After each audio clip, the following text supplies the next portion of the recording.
Moi, je suis comme toi, j'ai grandi à Tours. Il y avait des voitures de police qui étaient garées devant mon magasin tous les jours. Tu vois, j'avais 20 ans, je comprenais pas. Les contrôles d'hygiène à répétition, les contrôles fiscaux à répétition. Mais avec le recul aujourd'hui, tu te dis, mais à quoi bon? Mais pourquoi j'ai entrepris dans cette ville? Pourquoi j'ai entrepris dans ce pays? Mais pourquoi on se casse la tête? On peut faire du business dans tellement d'endroits.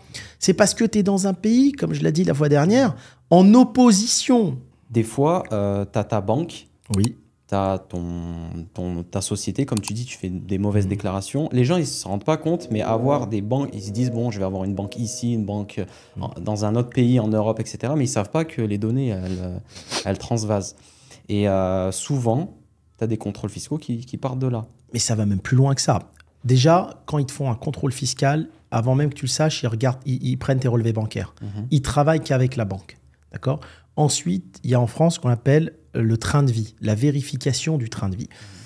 Tu as un commerçant dans le nord de la France, je ne citerai pas le nom, il a été suivi, photographié en mettant de l'essence dans son 4x4 avec un billet de 50 €. Le contrôleur fiscal lui a dit lors de la réunion, à quel moment tu as retiré les 50 €. On ne t'a pas vu les retirer, donc tu les as pris de la caisse de ton restaurant. D'accord ? Un autre cas de figure, un commerçant que je connais, le contrôleur fiscal lui a dit « J'ai vu que tous les jours, tu achetais la baguette de pain pour chez toi. » Parce qu'ils peuvent te prendre en photo, ils te suivent et tout. Hein. À quel moment as-tu retiré l'argent pour acheter la baguette de pain à 2 €? Donc, tu as pris les 2 € dans ta caisse. Les contrôleurs fiscaux sont des centimiers. Et quand on contrôle ton train de vie, c'est là où c'est très dangereux. D'accord ? Si tu déclares un salaire déclaré de 2 000 € par mois, tu ne peux pas dépenser 10 000. Donc, ils vont contrôler ton train de vie. Et en fonction de ça, tu vas avoir le redressement. Mais ils savent tout. Ils savent tout, ouais. Ils savent tout. Avant même de venir te voir, il sait sur quoi il va t'abattre et comment il fait faire. Il a déjà enquêté sur toi. Ils savent tout. Il n'y a même pas besoin d'intelligence artificielle. Ouais. Les premiers, c'est tes salariés qui vont tout balancer. Ouais. Et des fois, ils vont mentir et ils vont en rajouter pour nuire à ton activité et à ton business. Hein. Est-ce que tu vois, j'ai vu la différence, je l'ai vécu aussi, qu'il y avait beaucoup moins de contrôle dans les grandes villes que dans les petites villes. Je ne sais pas si toi, c'est quelque chose que tu as... Dans les petites villes, tu es visible. Et je dirais que si tu es moyen, pour eux, tu es déjà un gros. Ouais. Parce qu'il n'y a pas trop d'entreprises. Si tu me parles d'une capitale comme Paris, il y a les fonds d'investissement, il y a les grands groupes, etc. Donc, c'est vrai que tu te noies un peu plus dans la masse. Hein. Mais même dans les grandes villes, je te dis, pour être entouré d'entrepreneurs, j'en connais pas un qui n'est pas sous contrôle fiscal. Ouais. Et qui dit contrôle, dit souvent redressement. Ouais. Bon, moi, dans la petite ville où je suis, c'est vrai que tu es vite visible. Et ils ont le temps. Ils ont le temps, vu qu'ils sont aussi une petite ville, ils sont là, ils surveillent tout le monde.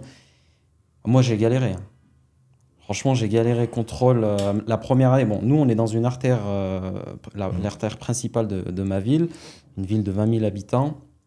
Et si tu veux, la première année, on a commencé à marcher correctement, tu vois, et ça se voyait parce qu'on était en plein centre-ville. Bah, la première année, je l'avais déjà dit, mais 7 contrôles, mais pas fiscaux, mais 7 contrôles. On a eu l'URSSAF, on les a tous eus. On a eu les gendarmes qui venaient à 18 h pendant qu'on commençait nos commandes et ils stoppaient tout le monde. Et sans compter les petits contrôles de la gendarmerie sur nos salariés, les livreurs et tout. Et franchement, une fois, j'ai eu une contrôleuse de l'hygiène et c'était la deuxième fois qu'elle venait. Je lui ai dit, mais madame, vous pouvez nous dire pourquoi vous venez 2 fois en l'espace de 2-3 mois? Il y a un problème. Elle dit, bon, je vais vous dire honnêtement, hein, c'est vos voisins qui se plaignent. Oui. Mais tu sais, je le dis pas de façon mauvaise, mais c'est une réflexion, tu sais, de petits gens. Ouais. Toi, tu es quelqu'un qui est plein de volonté, tu as envie de créer de l'emploi, tu as envie de travailler, tu as envie de créer de la richesse. En face, tu as des fonctionnaires qui n'ont jamais entrepris de leur vie, qui n'ont jamais embauché de personne de leur vie, qui n'ont jamais pris le moindre risque, qui vont venir en opposition vis-à-vis de toi. Pourquoi oui, s'il roule avec une belle BMW? Pourquoi pas moi? Mais lui, il se dit pas que lui, il n'a jamais pris de risque, mais il va venir punir ta vie. Ouais. Il se dit pas que toi, tu as travaillé 16-17 heures par jour. Il regarde pas ça, lui.